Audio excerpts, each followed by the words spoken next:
In today's video, we're going to be heading 3 hours to the east to go fishing at the Kultina River.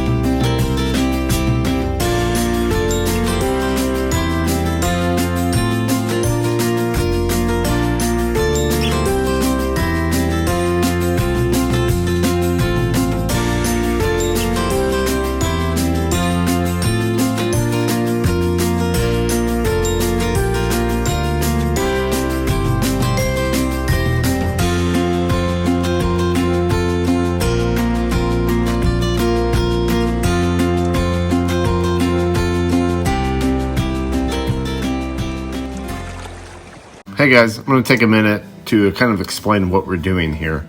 So we came down to the Kultina River, which is in Alaska. It's just south, a few miles of Glen Allen, Alaska. It's close to the Copper River Center. The Copper River is the world's famous river for sockeye. It's a glacier-fed river, meaning that there's a lot of silt in the water. So the silt makes it incredibly difficult to see. So we have to use a technique called flossing. So flossing is basically what it sounds like. We're trying to get the fishing line flossed into the salmon's mouth. The way that we accomplish this is that we have our fly attached to a weight that's attached to our leader. So obviously the weight drags the fly to the bottom of the river where the fish are swimming. As the salmon swims upriver, that weight's going to be bouncing down the river. The surface area of the fly is going to help pull that weight down the river. And if you're lucky, or if you're very skilled, it goes right into the salmon's mouth. You feel that you have a hit or a bite, and then you set your hook. What I'm doing today is I'm using a sockeye fly rig. I'm using surgical tubing that's a 1/4 inch in diameter, as well as a 1/4 inch diameter lead. The reason why I like using that is because the surgical tubing will bounce down the river pretty well, and you're less likely to get caught up and snagged if it's just traditional lead weights. It's a little bit bigger, so it doesn't fit in the smaller surface areas, and you can adjust the weight pretty well by making either your lead longer or your lead shorter, depending on how fast your water is. I attached the weight to a 3-way swivel. That way, as it's tumbling down, it's less likely to get completely bound up. The lead's pretty simple to handle. You just slide it into the tube. You can cut it with any pliers. It works pretty well. It's simple. So what I'm doing right now is the technique called flossing.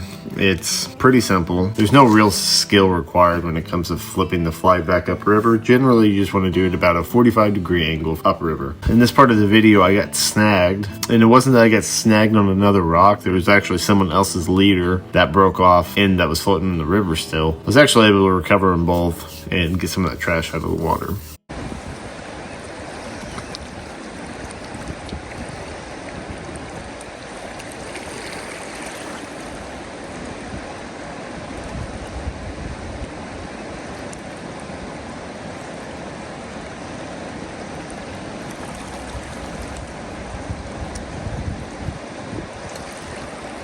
Would you get nervous because I'm filming you? What? Did you get nervous because I'm filming? There you go.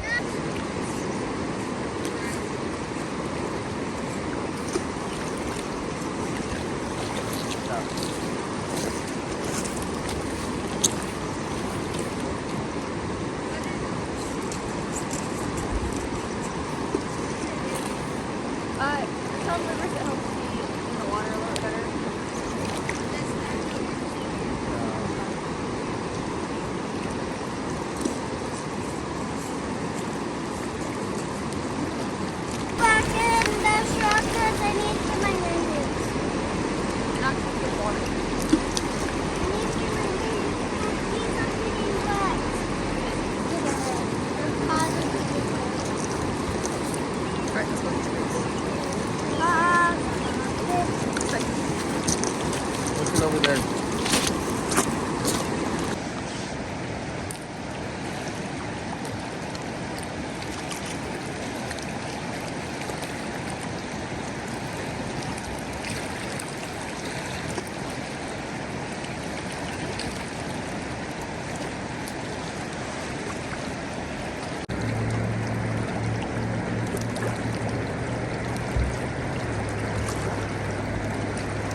Top of my head.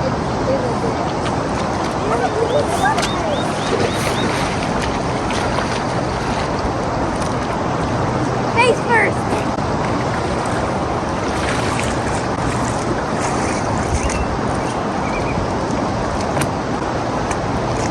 Ultimate mud machine.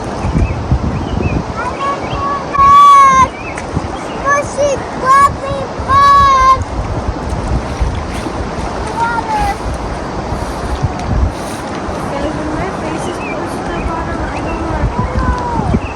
Sam! Stick here! Stick here!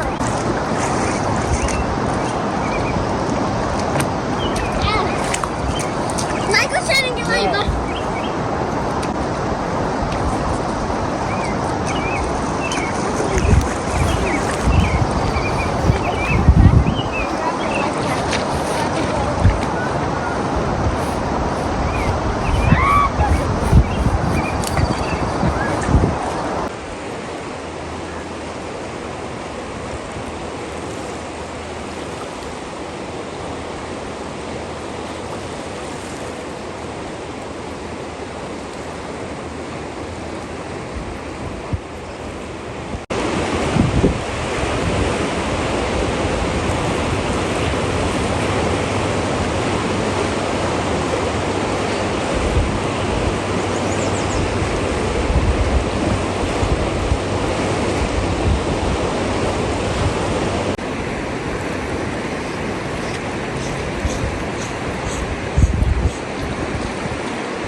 It's just a little muddy is all.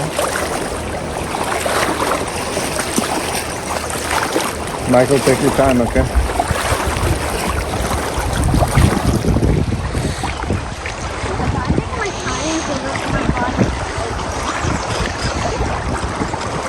All right, so the first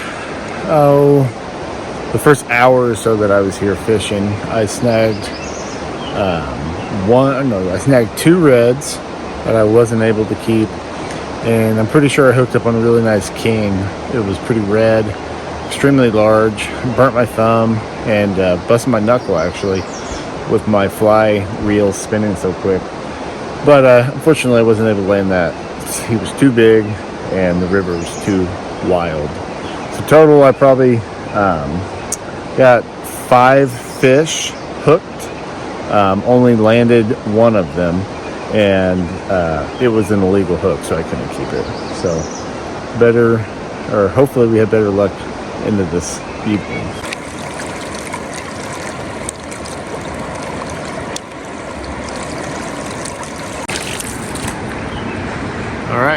after a whole day of fishing.